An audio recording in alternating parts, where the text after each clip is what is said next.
Assalamualaikum warahmatullahi wabarakatuh. Selamat berjumpa kembali. Mudah-mudahan kita semua diberikan kesehatan dan kekuatan untuk selalu bisa beraktivitas dengan lancar. Hari ini kita akan bersama kembali membuat resume fundamental saham. Hari ini tanggal 27 Juni ya 2024. Kita tetap membahas laporan keuangan triwulan 1 2024. Ada 4 saham yang akan kita bahas, yaitu Buka, Bumi, Bali, dan BBMD ya. Buka, Bumi, Bali, dan BBMD. Analisa ini adalah bahan pemikiran tambahan, bukan perintah untuk melakukan aksi beli atau jual, sehingga pembahasan kita ini adalah bersifat edukasi atau untuk bahan pertimbangan ya. Analisa kita berdasarkan analisa fundamental, khususnya value investing ya. Mudah-mudahan dengan pembahasan kita ini ya, paling tidak kita berusaha untuk mengurangi risiko atau terhindar dari saham-saham yang misalnya berpeluang untuk kena FCA ataupun saham-saham yang ada notifikasi khusus. Baik, kita akan lanjut pembahasan kita.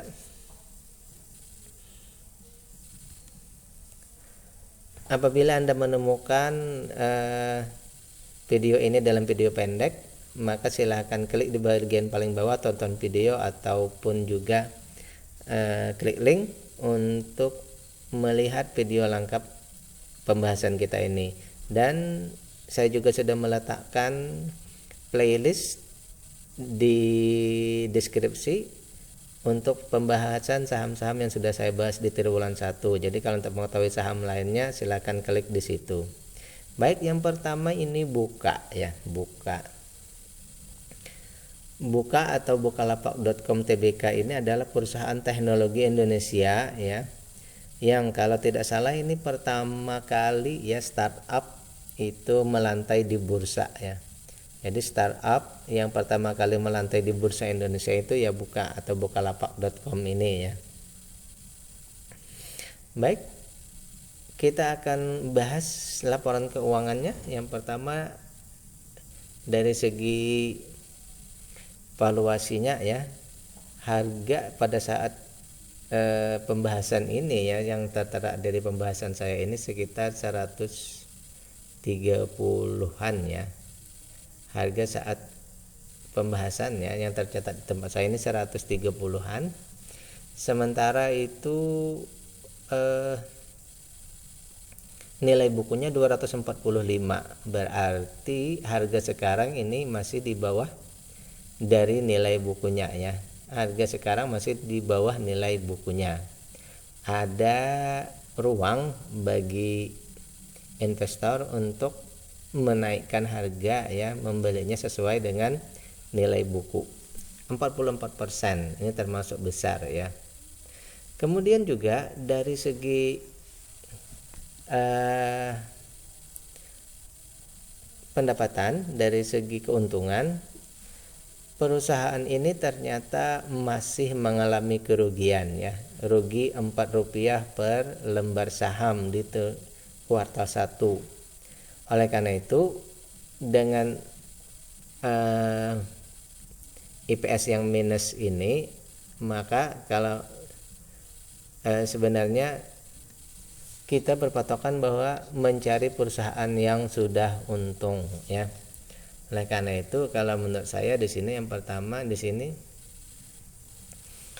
dari segi nilai bukunya oke, tetapi perusahaan masih rugi ya. Perusahaan masih rugi. Oleh karena itu tentu saja kalau perusahaan masih rugi, tentu saja belum dapat membagikan dividen ya. Itu sebuah hal yang wajar ya. Tidak bisa membagikan dividen karena perusahaan masih rugi. Tetapi yang saya lihat di sini bahwa kerugian perusahaan ini kalau menurut saya sudah berkurang ya dari kerugian di semester atau di triwulan sebelumnya. Kemudian juga bahwa setahu saya di beberapa waktu terakhir Bukalapak ini banyak juga berinvestasi di bidang-bidang lain yang di luar dari bidang mereka ya. Ada beberapa bidang, saya juga lupa ini. Sehingga mereka tidak hanya bergantung kepada e-commerce mereka, tetapi juga kepada investasi-investasi itu, sehingga ada perbaikan kinerja. Lanjut ke dana yang dimiliki setelah selesai triwulan 1 itu, ternyata perusahaan kekurangan 159 miliar atau setara kalau dalam setahun terakhir ini kurang Rp2 per lembar saham. Berarti masih free cash flow-nya masih minus ya. Artinya perusahaan masih memerlukan dana tambahan untuk bisa beroperasi lagi di triwulan berikutnya, di triwulan 2 ini ya. Baik, sekarang kita lihat dari segi aset lancar ini sangat besar. Kemudian hutang berbunga dan tak berbunganya ini juga sangat kecil ya. Jadi ketahanan perusahaan ini baik-baik saja dan bagus. Jadi tidak ada masalah ya dari segi ketahanan. Jadi pada intinya perusahaan ini baik saja, bagus saja. Hanya mungkin tadi yang jadi permasalahan masih perusahaan belum menghasilkan laba. Perusahaan masih berjuang supaya tidak merugi. Kemudian saham yang beredar di Bursa Efek Indonesia ini ya semuanya berbentuk digital, artinya pendiri ataupun pengendali ini semuanya sahamnya berbentuk digital, artinya bisa diperjualbelikan kapan saja. Terakhir yang jadi concern kita adalah saham yang beredar di masyarakat yang mereka kurang dari 51% dan bisa trading ini 51% ya. Nah, ini termasuk besar. Kalau menurut saya saham itu kepemilikan retailnya itu mestilah di bawah dari 50 seharusnya ya. Sehingga sini terbaca adalah pengendali adalah retail. Pengendali adalah para investor yang kecil-kecil. Dan kalau tidak salah mereka tidak mengambil pengendali punya hak multiple, mereka tidak memakai itu kalau tidak salah ya. Sehingga di sini yang tertera 51% ini memang betul-betul 51% ya. Karena pengendali tidak memiliki atau pendiri tidak memiliki hak multiple tadi ya. Baik, kita buat sebuah opini terakhir kita bahwa yang pertama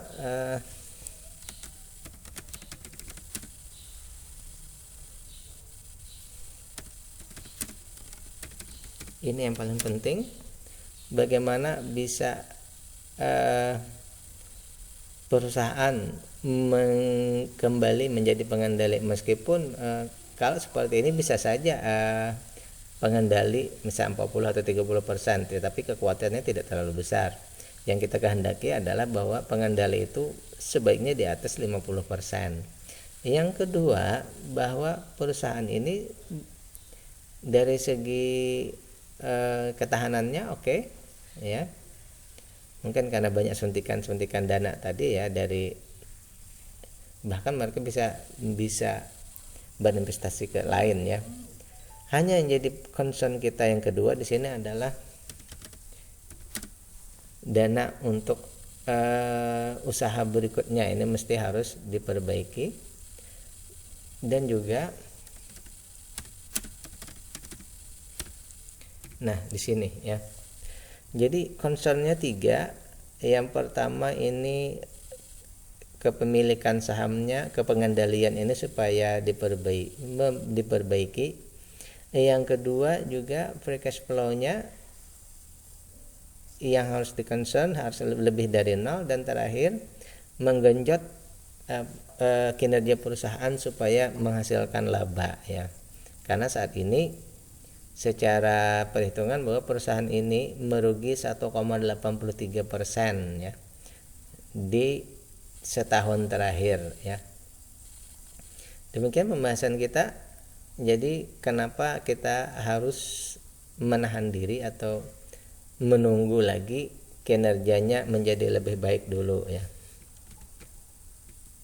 Yang kedua, kita akan membahas dari sektor yang berbeda. Kalau tadi itu mereka sektor e-commerce ya, sektornya e-commerce. Yang berikutnya ini adalah Bumi atau Bumi Resources Tbk ya. Ini bergerak di bidang pertambangan batu bara dan minyak bumi ya. Mereka itu menambang, memproses dan memasarkan minyak bumi dan batu bara ya. Pusatnya ini di Kalimantan Timur ya. Kalau tidak salah itu KPC ya, tersalah. Kaltim Prima Coal itu ya.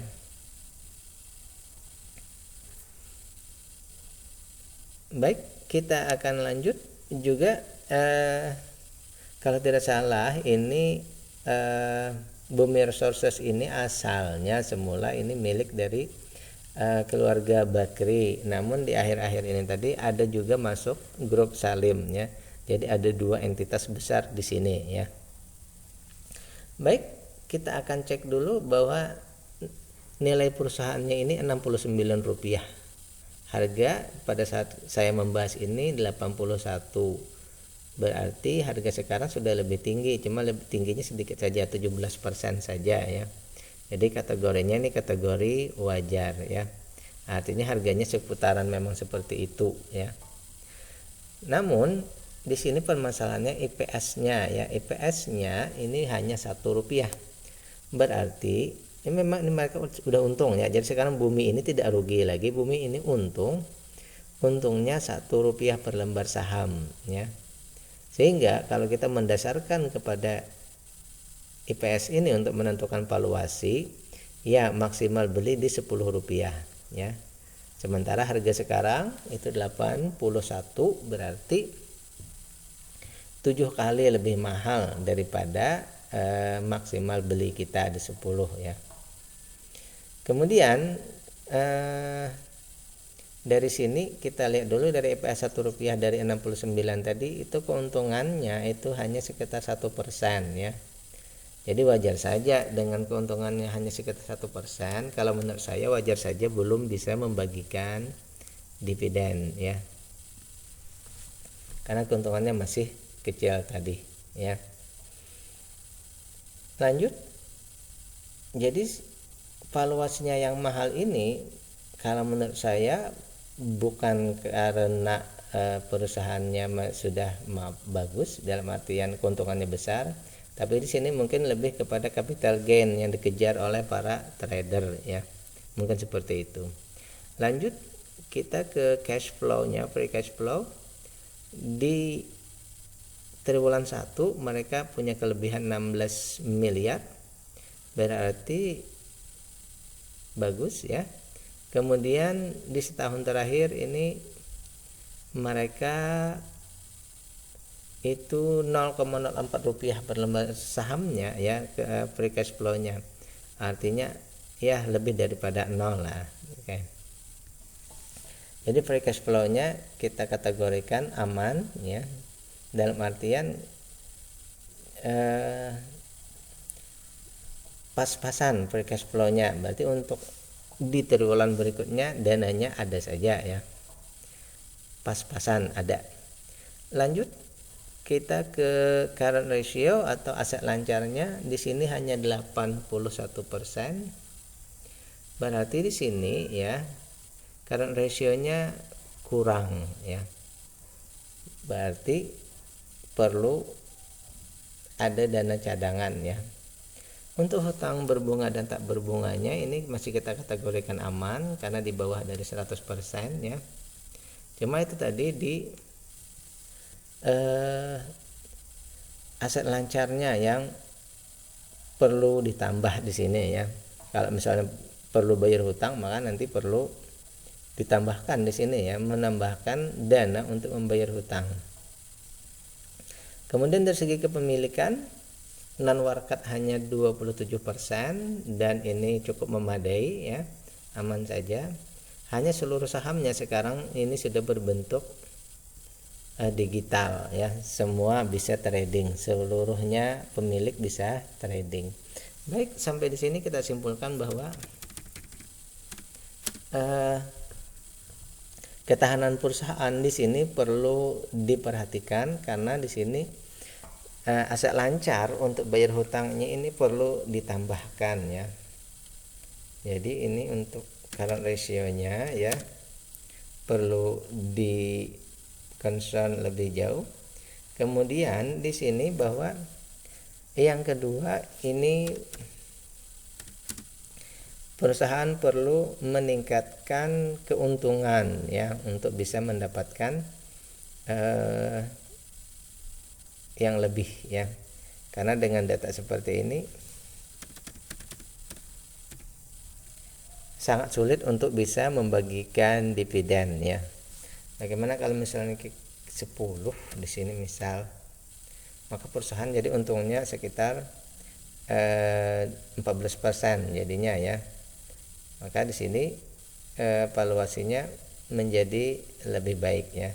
Tidak lagi valuasinya mahal tapi jadi wajar ya. Itu salah satunya berarti ada dua concern kita ya yang perlu di perusahaan ini yang perlu kita tunggu untuk membaik. Yang pertama tadi adalah current ratio-nya dan IPS-nya harus membaik itu ya. Lalu guna kita membahas seperti apa? Tentu saja kita ingin mencari perusahaan atau emiten yang kita berinvestasi bisa istilahnya paling tidak tidur dengan santai, tidur dengan nyenyak ya. Meskipun semua selalu ada risiko dalam berinvestasi, tetapi setidaknya kita mengurangi risiko itu ya. Baik, kita lanjut. Yang berikutnya ini namanya adalah Bali atau Bali Towerindo Sentra ya.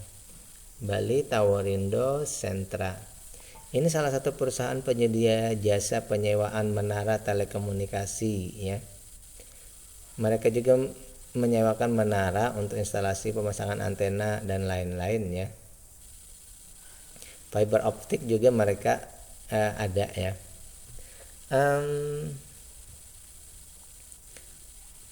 Kita akan membahas dari segi fundamentalnya, tapi yang pertama dulu bahwa di akhir-akhir ini ada perkembangan terbaru yang namanya Starlink itu masuk ya.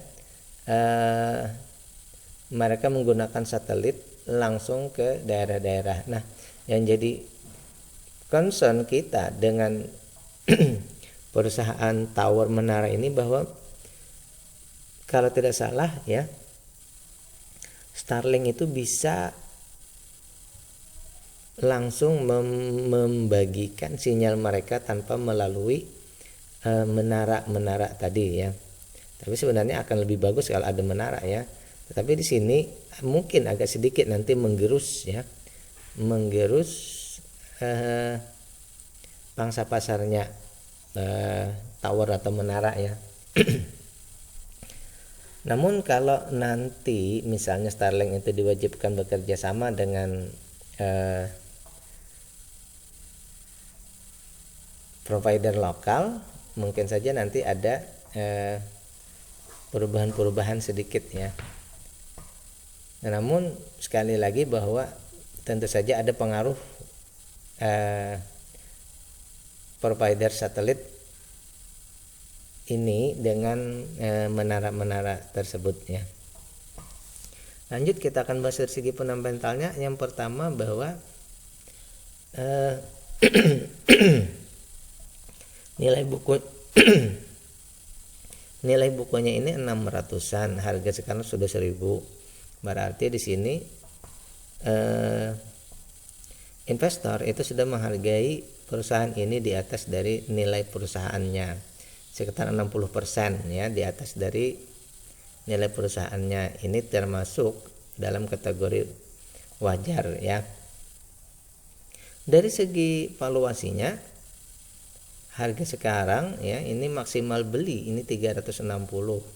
Harga sekarang sudah 1000, berarti hampir 2 kali sudah lebih mahal ya daripada harga wajarnya maksimal beli ya. Artinya apa? Ya secara umum bahwa kalau kita mau beli saham ini mungkin kita sudah agak terlambat. Kenapa? Karena investor-investor sudah lebih dulu di zaman dulu sudah membeli saham ini sehingga harganya tinggi ya. Itu yang pertama. Kita mau konsentrasi dulu ke apakah ini perusahaan ini ya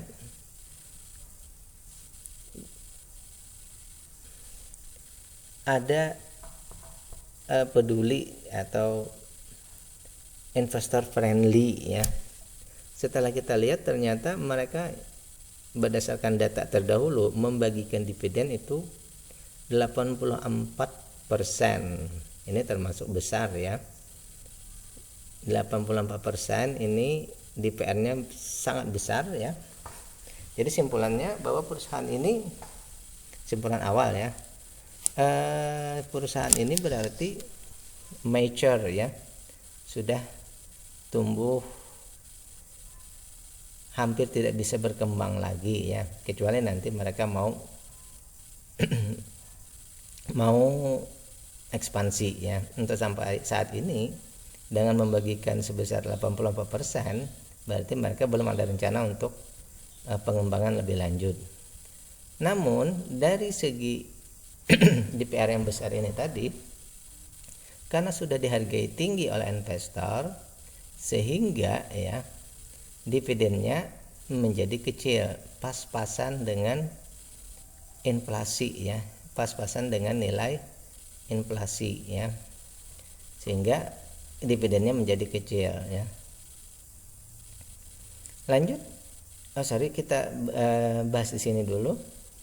Sekali lagi bahwa valuasinya mahal atau tinggi ini ya dikarenakan mungkin karena ekspektasi dari investor ya, karena di sini bahwa perusahaan juga membagikan dividen yang besar sehingga yang terjadi adalah dividennya jadinya kecil ya. Lanjut untuk di free cash flow-nya ya, mereka punya kelebihan 112 miliar di triwulan ini. Kalau di setahun terakhir ini Rp28 per lembar saham, sama dengan mereka ini 4% ya, 4% kelebihannya sampai di triwulan 1. Jadi free cash flow-nya aman. Hanya sekarang nih, ternyata aset lancarnya ini hanya 37% ya. Aset lancarnya hanya 37%. Kemudian hutang berbunganya ini 99% dan hutang tak berbunganya ini 122%. Ini termasuk kategori yang awas ya. Meskipun di sini 99 terbaca aman, tapi sebenarnya dia sudah dalam kategori yang awas juga ya. Sehingga kesimpulan kita bahwa perusahaan ini dari segi ketahanannya ini cukup berisiko. Kenapa? Karena perusahaan menggunakan leverage atau menggunakan hutang ya, sama dengan modal ya, jumlah hutang sama dengan modal. Kenapa? Karena perusahaan teknologi, sekali lagi seperti biasa, perusahaan teknologi itu selalu padat modal dan untungnya biasanya agak kecil. Kemudian mereka juga harus membayar pengembalian hutang tadi ya. Baik, itu dari segi ketahanan perusahaan, ada leverage tadi. Kemudian juga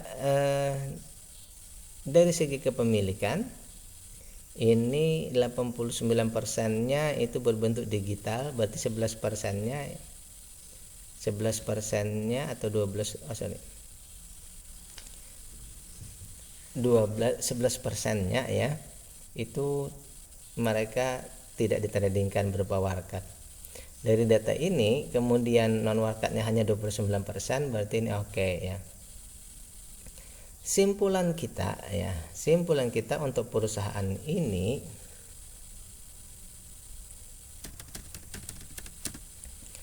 bahwa perusahaan ini sebenarnya mereka untung ya.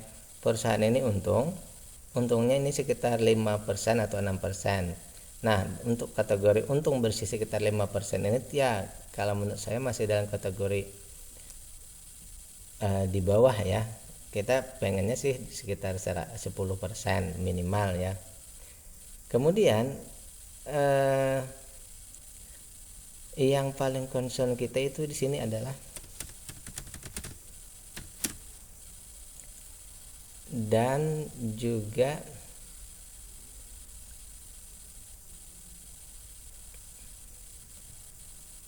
ya seperti ini.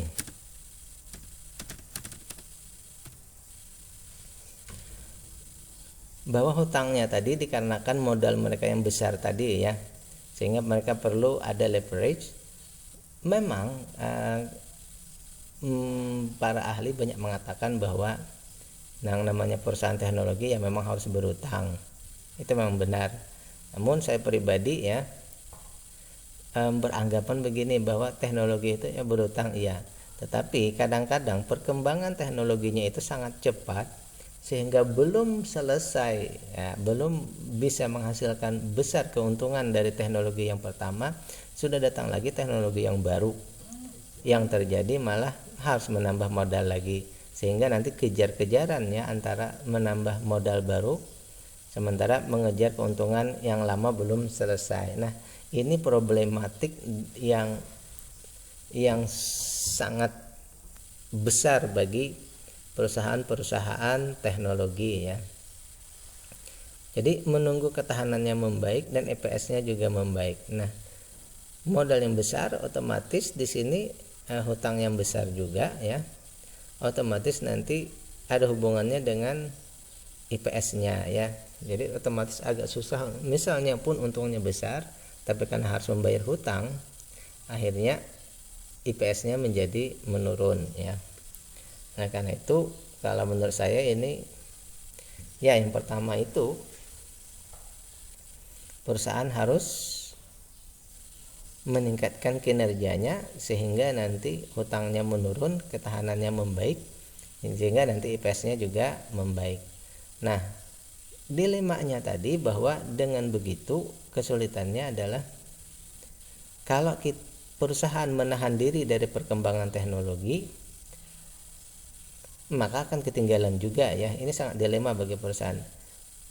Memfokuskan untuk mencari untung dulu, misal baru meningkatkan teknologi, ketinggalan, maka akan ketinggalan. Imbasnya juga keuntungan yang tidak bisa naik. Tapi kalau terlalu cepat mengikuti perkembangan juga belum untung, sudah menambah modal lagi ya. Jadi ini permasalahan yang dialami oleh perusahaan-perusahaan teknologi ya. Baik, lanjut pembahasan saham yang terakhir, BBMD atau Bank Mestika Dharma Tbk ya. Jika Anda merasa bahwa pembahasan kita ini bermanfaat, jangan lupa untuk klik like, subscribe, dan share. Bank Mestika Dharma ya, ini sama saja dengan bank-bank lainnya ya, artinya bidang usahanya sama ya, bidang simpan pinjam dan aset-aset lainnya ya, finansial lainnya. Lanjut, dari segi dari segi valuasi, nilai perusahaan ini 1.200-an, harga sekarang ini di 2.000, 65% lebih mahal ya harga sekarang. Ini kita kalau membandingkan dengan nilai perusahaan itu masih dalam kategori wajar ya. Kemudian dari segi evaluasi apakah sekarang murah atau mahal. Ini maksimal beli di 980, harga sekarang ini sudah 2000, berarti sudah satu kali lebih mahal ya. Dari sini dulu datanya, kita ingin melihat bahwa keuntungan 98, nilai bukunya 1200, ini keuntungannya 8%. Kita anggap sudah memadai saja ya, sudah memadai.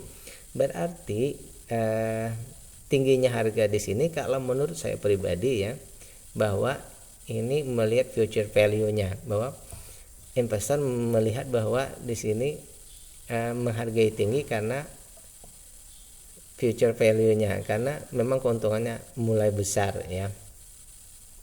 Kemudian perusahaan juga membagikan dividen yang besar, DPR-nya yang besar, rasionya itu besar ya, 30%-an. Namun yang sebesar itu pun ya, karena tadi investor sudah menghargainya tinggi, sehingga yang terjadi adalah dividen yield ya, hasil menunggu setahunnya itu menjadi kecil ya. Dari segi payout ratio-nya sudah memenuhi kriteria, tetapi karena investor tadi ini melihat value-nya perusahaan ini bagus, sehingga mereka sudah menghargainya tinggi.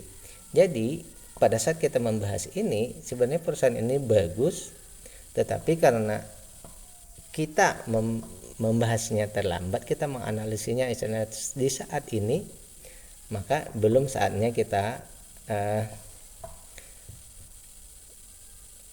terlambatnya, kita misalnya terlambat saja, mereka sudah lebih dulu ya. Itu bayangan yang pertama. Kemudian dari segi free cash flow, ini dari segi apa tadi, valuasi, dan dari segi dividen itu seperti itu bayangannya ya. Perusahaannya bagus, dihargai sudah tinggi, kemudian DPR-nya besar. Namun dengan tinggi DPR-nya itu pun, karena sudah dihargai tinggi, otomatis dividennya mengecil. Lanjut kita ke ketahanan perusahaan. Ternyata di triwulan 1 ini perusahaan ini mengalami kekurangan, tidak ada kelebihan dana setelah operasi ya. Mereka kekurangan 410 miliar atau setara dengan dalam setahun terakhir itu setara dengan kurang ya, kekurangan cash flow-nya itu 100 rupiah atau 8%. Dalam setahun ini mereka sudah kekurangan dana untuk beroperasi itu sekitar 8% ya. Berarti mesti ada tambahan dana ya, atau suntikan dana kalau begitu. Kita lanjut. Dari segi aset lancar dan hutang, ini tidak ada, hutang berbunga tidak ada. Dana pihak ketiga ya, dana ke pihak ketiga itu ada sekitar 224%. Ini kalau menurut saya kategorinya mungkin masih agak kurang ya. Kalau bisa misalnya di atas 500 ke atas lah ya. Dana pihak ketiganya ini sekitar 500 ke atas baru kita anggap aman ya. Kenapa? Berarti masyarakat tidak terlalu banyak berinvestasi atau meletakkan uang murah di sini ya. Lanjut, dari segi kepemilikan ini hanya 10% saja ya yang diberikan ke masyarakat. Hanya 10% saja yang tersedia di bursa efek untuk ditradingkan ya. Sangat kecil ya. Kemudian juga yang masyarakat punyai untuk bisa bertrading itu pun hanya 9%. Ini termasuk sebenarnya agak kecil-kecil juga ya. Nah, dari sini dulu kita mengambil sedikit bayangan bahwa dengan sedikitnya masyarakat di sini ya bisa saja harganya bisa naik dengan cepat karena dana yang diperlukan untuk menaikkan itu tidak terlalu besar ya, sehingga mungkin di sini kenapa harganya bisa tinggi ya. Baik, dari sini kita akan ambil kesimpulan ya. Yang pertama, bahwa perusahaan ini sebenarnya bagus ya, harganya dia tinggi, kemudian keuntungannya juga sudah mulai oke ya, 8%, walaupun masih di bawah 10 bersihnya. Namun yang paling besar yang jadi concern kita di sini adalah free cash flow, karena tidak bisa meskipun ada untung, tapi kalau free cash flow-nya minus, otomatis nanti akan berimbas kepada hal yang lainnya. Bisa saja nanti terjadi penurunan EPS dan lain-lain. Jadi oleh karena itu tetap kita harus menunggu bahwa free cash flow-nya membaik dulu untuk perusahaan ini. Oke, demikian pembahasan kita. Jadi pembahasan saham itu tidak mesti hanya kita membahas saham yang bagus, yang perlu layak kita investasi. Perusahaan yang tidak layak atau belum saatnya kita investasi pun itu perlu juga kita pelajari. Kenapa? Supaya kita bisa melihat ya kenapa itu terjadi dan apa yang mesti kita lakukan ya. Jadi tidak mesti harus mencari yang layak diinvest, tapi juga yang tidak layak. Jadi harus ada rasionalisasinya. Harus ada rasionalisasinya untuk kita berinvestasi atau tidak. Jadi intinya ada semuanya tetap mesti kita bahas, semuanya tetap mesti kita pertimbangkan, karena siapa tahu ke depannya yang sebenarnya asalnya ini belum layak, tetapi dalam perkembangannya kita melihat mengikuti perkembangannya terus, bisa saja suatu saat yang tidak layak ini menjadi layak, dan juga nanti bisa saja yang layak itu menjadi tidak layak. Makanya itu kita harus terus mengupdate ya, mengupdate perkembangannya setiap kuartal. Jadi itu intinya. Demikian, bila taufiq wal hidayah. Assalamualaikum warahmatullahi wabarakatuh.